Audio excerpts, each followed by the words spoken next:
আমি জায়গার মতো ভিডিওটা করতে পারি নাই। এই যে দূরে সাদা সাদা দেখা যাচ্ছে না, ছোট ছোট মনে হচ্ছে, এগুলো মনে হচ্ছে যে সাদা কাপড় অথবা খুঁটি মুটি এই টাইপের কিছু। বিশ্বাস করবেন না, এগুলো সব বক।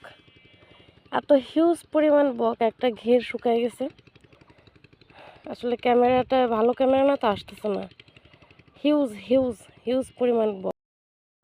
না, আমি এত বক একসাথে কখনো কোনো দিন দেখি নাই। এই যে উড়ে যাচ্ছে দুই একটা, বুঝবেন তাহলে। এই একটা ঘের শুকায় গেছে, ঘেরে প্রচুর পরিমাণ মানে শ্যাওলা বা শ্যাওলা যেটাকে বলে, শ্যাওলা না শ্যাদলাই।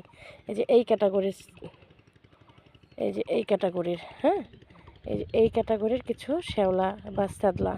এর ভিতরে ভিতরে প্রচুর পরিমাণ ছোট ছোট মাছ আটকে আছে। ছোট কেন, বড় বড় মাছও দেখছি আমি। এখানে দেখাইলে এখানে বুঝতে পারবেন।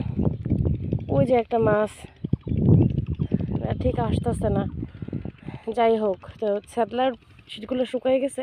তারপর ছোটো ছোটো করকিনা বা চেলার টালা এই টাইপের কিছু মাছ, আর মোটামুটি সাইজের বড় মাছও আছে। মানে এদের আসলে আজকে খুব রাজকীয় একটা খাবার হয়েছে। মানে সারা আমার মনে হয় রামপালে যত বক ছিল সব বক এখানে। আসার সময় ভ্যানে ছিলাম তো, তখন মানে ওই সাইডের রাস্তা, ওই পাশের থেকে আমার এটা ভিডিও করা উচিত ছিল। মাঝে আমি ভিডিও মানে ক্যামেরা ওপেন করার আগে এগুলো যখন উড়ে গেছে, তখন ভাবলাম যে একটু ভিডিও করি, কিন্তু ওরা যে মানে পাড়ে পাড়ে বসে রয়েছে, আর ভিতরে প্রচুর পরিমাণ, প্রচুর প্রচুর এত সাদা সাদা বক আমি একসাথে কখনো কোনো দিন দেখি নাই।